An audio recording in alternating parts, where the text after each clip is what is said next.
Hi, hello, good morning sa ating lahat. Welcome to my vlog.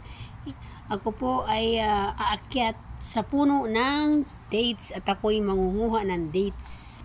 Manguha ako ng dates para kay Busing kasi gusto niya po yung press na dates. Ayan po, umakyat po ako at ingat-ingat, baka ingat-ingat lang ng konti. Ayan. Konti na lang po kasi ang bunga niyan. Hindi na po siya kaparison dati na marami pong bunga. Kaya ayan po siya. Oh.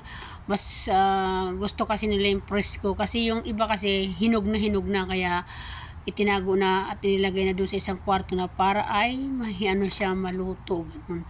So ito po ako nangunguha ng dates. Yan. Para po kay Busing, mamaya po kasama ng Arabic Cafe. Yan. So, ingat ka lang, badiday. Kumapit ka lang mabuti, kumarils. At baka ikaw ay maano dyan. So, yan po. Yan ang mga buhay ng OFW dito sa, sa Middle East, ganyan. Kasama lahat yan sa trabaho, yan. Para, din yan exercise din yan pag-akit yan sa puno ng tamar, experience din kumbaga para meron kang kwento pagdating ng araw. Umakit ako sa tamar doon sa Saudi, ganyan, kwento mo sa mga apo mo, sa mga anak mo, sa mga kamag-anak mo, sa mga kapatid mo, mga kapitbahay mo. 'Di ba? Umakit ka sa puno ng dates, yan, experience din yan. Kung sa atin umakit tayo sa puno ng nyug, dito naman sa puno ng dates tayo aakyat yan. Bababa po ako at lilipat po ako sa kabila kasi hindi ko na mabot yung kabila.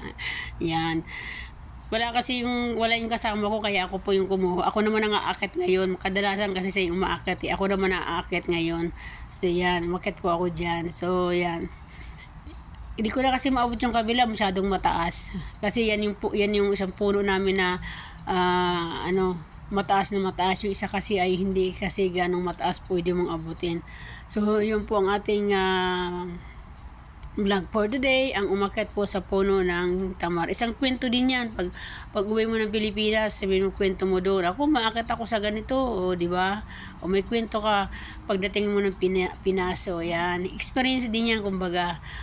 Salamat po sa inyong mga kapatid, sa inyong mga kumaril, sa aking panonood sa aking video. Sana po nagustuhan nyo na naman ang aking reels, mga kumarils, o mga kumpare reels, ganyan. Ganon ang buhay sa Middle East. Lahat kakayanin, di ba? Sige, ingat-ingat sa pag-akyat. Yan, salamat po sa inyong lahat. God bless everyone. Maraming salamat po sa nanonood sa aking mga video. Hayaan nyo, darating ang araw magpaano tayo. Alam niyo na, magpatala-tala tayo. Sa ngayon ay cannot afford pa tayo ng tala-tala dyan, di ba? So salamat po sa inyong panonood sa aking video at sa aking pang mga reels. Maraming salamat po sa inyong lahat. Shout out sa inyong lahat. Yan, bababa na po ako at nakarami na po ako ng kuha. Maraming salamat po. Bago po matapos ang aking video, ako'y magpapasalamat sa inyo. Maraming salamat sa inyong lahat. God bless everyone. Bye-bye. Thank you.